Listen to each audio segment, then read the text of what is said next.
저에게는 아마 한 20년 전의 일인 것 같습니다. 저는 선교단체 당시에 소속되어서 활동을 했었고, 그 선교단체에서는 겨울 때마다 겨울 캠프를 갔었습니다. 선교 캠프죠. 선교 캠프에 전국에 있는 모든 사람들이 모여서 함께 예배를 드렸습니다. 그 캠프 때마다 그 캠프에는 참 은혜가 많이 있었습니다.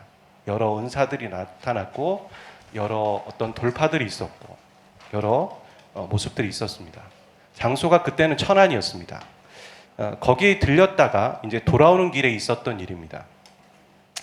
제 차로 총 4명이 이동을 했는데 저까지 포함해서 돌아오는 길에 눈이 너무 많이 와서, 겨울이다 보니까 그날 또 눈이 너무 많이 와서 막히지 않는 길을 좀 내가 선택해야겠다 생각해서, 제 기억엔 청주에서 대청댐을 거쳐서 파남동으로 넘어가는, 파남동 그러니까 식장산으로 나가는 그 길을 이동해서 가려 했습니다.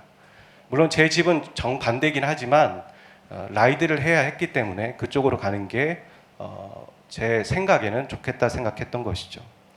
캠프가 끝나고 돌아오는 길이다 보니까 우리 모두에게는 은혜가 있었습니다. 성령의 충만함으로, 성령으로 충만했고, 그래서 1시간 내내 은혜에 대한 얘기를, 받은 은혜를 나누고 또 그 찬양을 하면서 이동했던 것 같습니다. 저희가 선택한 길이 그렇게 좋은 길은 아닙니다.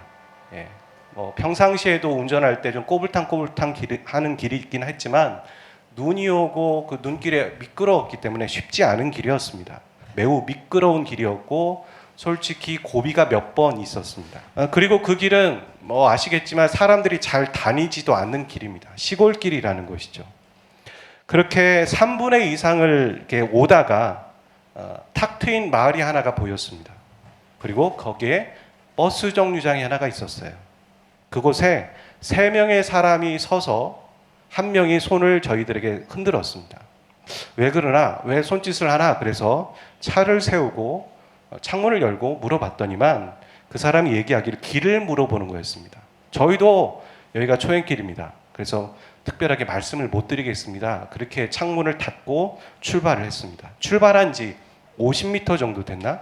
그러니까 50m 정도면 거기서 그 버스 정류장에 보이는 정도의 거리였겠죠. 차가 갑자기 미끄러져서 몇 번을 돌더니 반대편 차선에 멈추게 되었습니다. 모두가 놀랐습니다. 저를 비롯해서 차 안에 있는 모두가 놀랐습니다. 왜 놀랐냐면, 차가 돌아서 놀란 게 아니라 차가 돌고 있었는데, 멈췄는데 맞은편에서 버스가 오고 있었어요. 그러니까 우리가 조금만 일찍 갔다면 그 눈길에 차가 미끄러지면서 버스와 정면 충돌할 수 있는 그런 상황이었던 것이죠. 그래서 놀랐습니다. 그리고 아까 정류장에 서 있던 그 사람들이, 그리고 그 사람이 우리를 세우지 않았다면 우리는 죽을 수도 있었겠다라는 생각들을 하게 되면서 정류장을 돌아봤는데 아무도 없었습니다. 그 3명이 온데간데 없고, 원래 없었던 것처럼 그곳에는 아무도 없었습니다. 그때 저희 안에 그런 생각이 들었죠. 뻥찌면서 하나님이 우리를 돕기 위해 보낸 사람이 아닐까? 이런 생각을 하면서 그 길을 돌아왔던 기억이 납니다. 그때 하나 또 깨달은 게 있죠. 저희 인생에도 크게 굵직굵직하게 깨닫는 것들이 있었는데, 제 고정관념과 편견입니다. 그 중에 그 경험을 통해서 배운 것은 하나님이 우리의 삶 속에서 아주 깊게, 아주 가까이에서 개입하시고 일하고 계시는구나 라는 것을 배우고 알게 됐던 것 같습니다.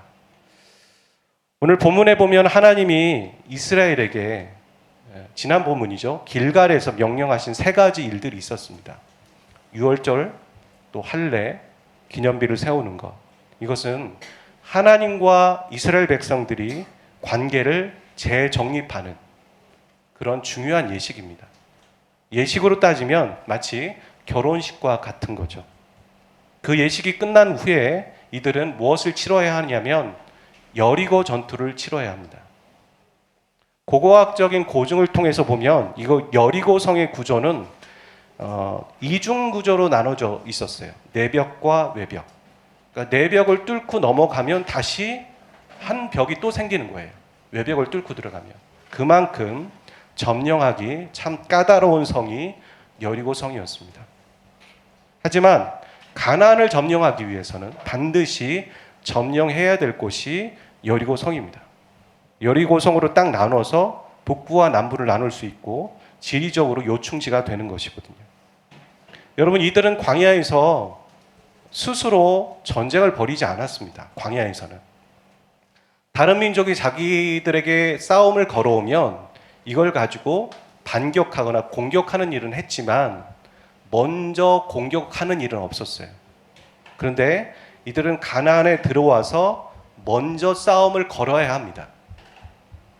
어떤 생각이 들까요? 이스라엘 백성들의 입장에서 참 쉽지 않은 선택이에요. 해보지 않은 겁니다. 어려울 수 있습니다. 이처럼 우리 인생에도 피할 수 없는, 해야만 하는 일들이 있습니다. 하고 싶지 않은데 꼭 해야 하는 일, 그런 일들이 많이 있죠. 직장에서든 가정에서든 그 일은 이 여리고성처럼 두 겹이 아닙니다. 어떤 일들은 세 겹, 네 겹, 그렇게 둘러친 성과 같이 마냥 어렵기만 한, 그래서 해결할 수 없는 일과 같습니다. 그런 일들이 우리 앞에 놓여 있는 것이죠. 여러분, 이스라엘이라는 나라가 이 나라로서 민족으로 세워지는 과정과 그 전쟁 방식을 보면 참 다른 민족과 차별성이 있습니다. 주변 나라는 왕 중심이죠. 왕이 명령하면 그대로 나아가서 싸우는 것이고, 싸울 때는 그들의 군사력, 물자 혹은 전술 이런 걸 싸워가지고 이기는 거겠죠. 하지만 이스라엘은 왕 중심이 아니라 하나님 중심입니다. 그걸 다른 말로 신본주의라고 하는 거죠. 하나님이 왕이신 겁니다. 그래서 전쟁도 하나님의 뜻을 묻고 하나님이 가라고 하면 무조건 승리합니다. 그런데 하나님이 가라고 하지도 않았는데 자신들의 군사력을 의지하여 가면 무조건 패배하는 게 이스라엘의 전쟁이었습니다. 신본주의, 하나님 중심. 그래서 이스라엘은 반드시 필요한 게 있었는데, 전쟁을 치르기 전에 하나님과의 친밀함이 꼭 필요합니다. 항상. 그래서 평소에 하나님을 예배하고, 그리고 하나님의 뜻을 배우고, 또 하나님의 뜻을 청종하는 습관들과 훈련을 해야만 했습니다. 그게 하나님과의 친밀감인 거죠. 이것은 신약시대의 우리 신약교회 모습과도 똑같습니다. 우리도 그분과 친밀함을 유지하는 가운데에서 그분의 뜻을 묻고 또 그것을 들은 후에 나아가서 우리 앞에 놓인 전투를 치러야 하는 것입니다. 그런데 우리는 우리의 군사력과 우리의 경제력과 그런 걸 믿고선 전투에 임할 때가 있는 것 같습니다. 당장은 승리하죠. 당장은 이기는 것 같지만 어느 순간 하나님이 우리에게 그런 말씀을 하실 때가 있습니다. 내가 허락한 길이 아니라 네가 좋아서 나와 상관없이 간 길이잖아. 그렇게 말씀하시죠. 그렇게 말씀하신다면 우리는 어떻게 해야 할까요? 처음부터 하나님과의 관계 안에 있어서 선택을 하면 좋겠지만 잘못된 길이라는 걸 알았을 때 그것을 놓을 수도 있는 용기가 필요한 것 같습니다. 잘못된 길이라면 그걸 멈추고 돌이킬 수 있는 용기, 그리고 그렇게 하고 싶지 않다면 처음부터 하나님의 뜻을 묻고 또 물은 가운데 움직이는 선택. 이 여리고성을 점령하기 전에 여호수아는 지금 아주 특별한 경험을 하고 있습니다. 여호수아는 여리고 가까이에 접근했습니다. 그때 한 장수가 칼을 들고 서 있습니다. 그리고 여호수아는 묻습니다. 네가 누구 편이냐? 우리 편이냐? 적군 편이냐? 이렇게 묻는 거죠. 그랬더니 이 장수가 본인 소속을 말합니다. 나는 여호와의 군대 대장으로 왔다. 여러분, 여호와의 군대 대장이란 누구일까요? 천사일까요? 우리는 어렵지 않게 이 사람의 정체를 알 수 있습니다. 그 아래 부분에 보면 장수가 본인 소속을 말했을 때 여호수아는 급히 엎드렸습니다. 여기 엎드렸다라고 얘기하지만 얼굴이 땅에 닿을 때까지 엎드린 거예요. 뭘 한 거냐면 경배한 겁니다. 우리는 성경에 보면 천사가 사람에게 경배를 받는다는 얘기는 없어요. 사람에게 경배를 받으시는 분은 딱 한 분입니다. 그분은 하나님, 예수 그리스도이십니다. 그래서 여호와의 군대 대장이라고 했으니까 이분은 구약에 나타난 예수 그리스도이신 거죠. 여러분, 의아해하지 마십시오. 구약에도 삼위 하나님이 다 계십니다. 창조의 역사 가운데에도 삼위 하나님이 계셨습니다. 하나님이 계셨고 성령의 운행하심이 있었고 빛이 있으라 라고 얘기하셨고 말씀이 있으셨고 그렇게 다 계셨습니다. 그분이 우리에게 자신을 보이실 필요가 있다면 얼마든지 보이실 수 있습니다. 지금도 필요가 있다면. 그런데 여호수아는 어찌해서 처음부터 여호와의 군대 대장을 알아보지 못하고 너는 누구 편이냐? 이렇게 질문을 해댔을까요? 그런 질문이 생기는 겁니다. 우리 안에. 만약에 이 군대 대장이 아주 신비롭고 아주 특별한 형태의 모습을 갖추고 여호수아 앞에 나타났다면 지금 여호수아의 믿음과 영성으로 봤을 때 대번 알아봤을 거예요. 아, 하나님이구나 이렇게 생각했겠죠. 하지만 누가 봐도 그냥 평범한 군인으로 서 있는 겁니다. 그랬기 때문에 여호수아는 물을 수밖에 없었어요. 당신은 누구 편입니까? 왜 예수님은 아주 평범한 모습으로 나타나셨을까? 어찌 보면 이 모습은 신약에서 인간의 모습으로 오시는 예수님의 예표와도 같은 것. 신학적으로 봤을 때. 하지만 왜 평범한 장수로 나타나셨을까? 예수님은 그의 삶 속에서 함께 하시는 분이라는 걸 알려주고 계시는 거죠. 외지고 특별한 장소에서 아주 신비롭게가 아니라 그냥 그의 삶 속에 항상 계셨던 분이에요. 여호수아의 눈엔 보이지 않았고 귀에는 들리지 않았을 때도 예수님은 여호수아의 옆에 계셨고 함께 하셨던 분이에요. 그냥 항상 함께 하셨던 분이 그 모습 그대로를 보여주고 계신 거예요. 나는 그전에도 너와 함께 했다. 너의 삶 속에 이 예배당 이곳에만이 아니라 나의 삶 속에 함께 하셨다. 그걸 말씀하고 계신 것이죠. 그렇다면 어떻게 하겠습니까? 여호수아가 그분 앞에서 경배했던 것처럼 또 우리의 삶 속에서도 함께 하시는 그분 앞에 경배하는 거죠. 그러면서 그 여호와의 군대의 대장은 여호수아의 경배를 받고 그 다음에 뭐라고 합니까? 내가 선 곳은 거룩하다라고 말해요. 여러분, 길갈과 지금 여리고성 중간 어디쯤에 있겠죠? 그러면 그곳이 원래 거룩한 곳인가요? 아닙니다. 그냥 평범한 곳이에요. 근데 그곳이 거룩해질 수 있는 것은 예수님이 거기에 계시기 때문에 그곳이 거룩한 곳입니다. 그래서 우리가 그분과 경배할 때 가장 필요한 요소는 뭐냐면 여기서 할 수 있는 것은 거룩이라는 거죠. 네 발에서 신을 벗어라. 여러분, 당시에 근동에서 신발은 오늘날 이렇게 앞뒤가 막혀있는 그런 신발이 아니었습니다. 샌들과 같은 거죠. 여름에 샌들 많이 신는데 보면 뭐 물도 들어오고 먼지도 들어오고 그렇게 돼서 발이 더러워지죠. 바닥만 보호할 수 있는 게 샌들입니다. 이처럼 발은 당시에도 신체의 가장 더러운 부분이었습니다. 그래서 사람들은 발을 뭐라고 생각했냐면 죄라고 상징했어요. 그런데 지금 신발을 벗는다라는 건 어떤 의미냐면 너의 수치를 나에게 드러내라 이런 말이에요. 여호수아야, 너의 수치를 나에게 드러내라 이 말을 하고 있는 거예요. 그러니까 거룩하신 예수님이 우리에게 말씀하시는 거죠. 너의 수치를 나에게 드러내라. 너 예배에 왔니? 너의 수치를 나에게 드러내라. 아주 괜찮은 사람인 것처럼 향수도 뿌리고 화장도 하고 그렇게 있지 말고 너의 민낯을 나에게 드러내라. 우린 예배에 왔을 때 딴 거 하면 안 됩니다. 우리가 가장 먼저 해야 될 건 회개하는 거예요. 우리의 수치를 드러내는 것. 너의 죄를 낱낱이 빠짐없이 네가 기억할 수 있는 것까지 다 고백해라. 이들은 지금 어디를 가고 있습니까?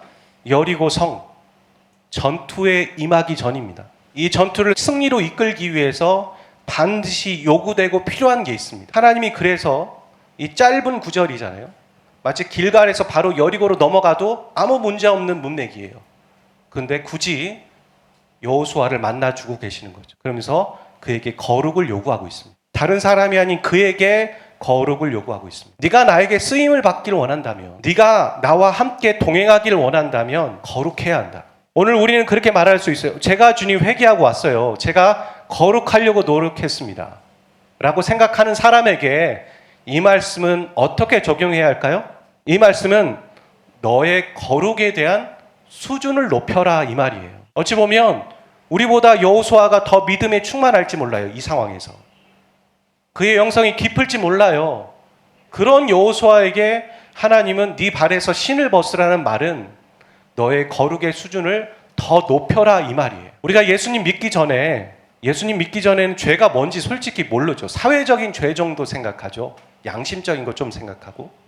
근데 예수님을 믿고 났더니만 죄가 더 기준이 높아지기 시작하는 거예요. 아, 이것도 죄네. 아, 술 먹는 것도 죄네. 담배 피는 것도 죄네. 이런 기준들이 자꾸 높아지기 시작하는 거죠. 그러다가 성화에 이르면 이룰수록 어떻게 됩니까? 그 기준은 더 높아지기 시작하는 거예요. 그래야지만, 우리가 거룩해야지만 하나님과 동역하고 동행할 수 있는 것이죠. 우리가 하나님이라는 거룩한 분과 죄를 함께 동행해서 함께 갈 수 있다라고 생각하는 건 큰 착각이에요. 먼저 나를 비워야죠. 거룩해야죠.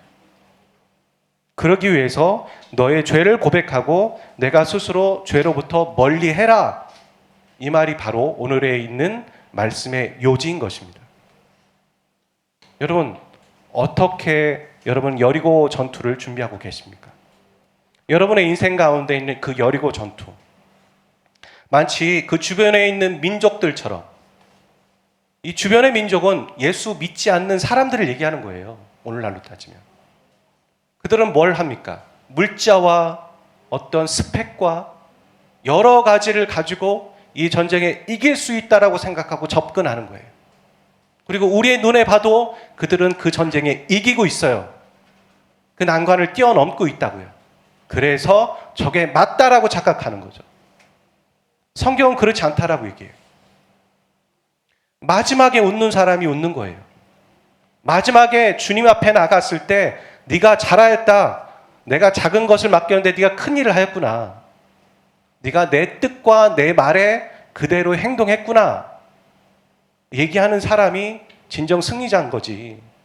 마지막 때 내가 너를 도무지 알지 못한다. 너는 내 말과 내 뜻대로 행하지 않았잖아. 라고 얘기하는 거예요. 우리는 정말 한탄을 금할 수 없을 거예요. 그 말씀을 보면 그런 얘기가 나오잖아요. 내가 주님의 이름으로 그래서 귀신을 쫓아냈고 내가 주님의 이름으로 기적을 행했습니다. 그 기적을 행했기 때문에 우리는 주님이 우리의 길을 인정하신다고 생각하는 거죠. 주님은 그게 아니라고 얘기해요. 기적은 세상에도 일어날 수 있어요. 예수 믿지 않는 사람들도 기적을 행할 때가 있어요. 나는 신이다. 거기에 보면 이단의 창시자들도 기적을 행하는 걸 보게 돼요. 그걸 보고 사람들은 이게 진짜라고 생각하는 거예요. 진짜는 기적을 행하는 게 아니에요. 진짜는 하나님의 말씀을 쫓는 거예요. 하나님은 우리가 하나님의 말씀을 쫓아 행하기를 바라고 계세요. 근데 우리가 하나님의 말씀을 쫓을 때 반드시 하나님이 우리에게 요구하는 게 있는 거죠. 그게 바로 개인의 거룩입니다. 그리고 오늘 말씀은 우리 공동체에게, 저와 여러분에게 요구하는 것은, 또 저에게 요구하시는 것은 너의 거룩의 수준을 높여라예요. 여러분, 우리 각자의 거룩의 수준을 높이시기를 주의 이름으로 축복합니다. 축복합니다. 악은 모양이라도 버리시길 바랍니다. 그게 어떤 모양인지 모르겠지만 그것을 버리시길 바랍니다. 우리가 거룩하면요, 거룩의 수준이 높아지면 그 전에 사랑스러웠던 것이 덜 사랑스러워지게 돼요. 그 전에는 퇴근하면 유튜브를 보고 쇼츠를 보고 계속 거기에 쇼츠가 연결되잖아요. 저도 해봤어요. 쇼츠. 그런데 그 거룩의 수준이 높아지면 그게 왜 필요하지? 내가 왜 필요했었지? 라는 생각이 든다고요. 하나님을 가까이 하면 죄에게서 멀어지고요. 죄에 가까이 하면 하나님에게 멀어지는 거예요. 그러니까 우리는 판별할 수 있죠. 내가 죄에 가깝다라는 건 내가 하나님에게서 멀어져 있구나라고 생각하면 되는 거예요, 굳이. 근데 내가 의에 대해서 하나님에 가까우면 내가 죄에 대해서 멀어지고 있구나라고 생각하면 돼요. 여러분, 상번제를 어떻게 드리고 계십니까? 오늘 함께 합독했던 말씀 가운데 시시로 매 순간마다 내가 하나님을 쫓았다, 그런 얘기가 있더라고요. 시편 기자도 그러는 거죠. 매 순간마다 어떤 순간 틈을 주지 않고 내가 하나님을 쫓고자 노력했다, 그러는 것처럼 어찌 보면 이젠 상번제가 약간 율법이 되고 습관이 될 수도 있을 것 같아요. 더 뛰어넘으셔야 돼요. 그걸로 만족하지 마세요.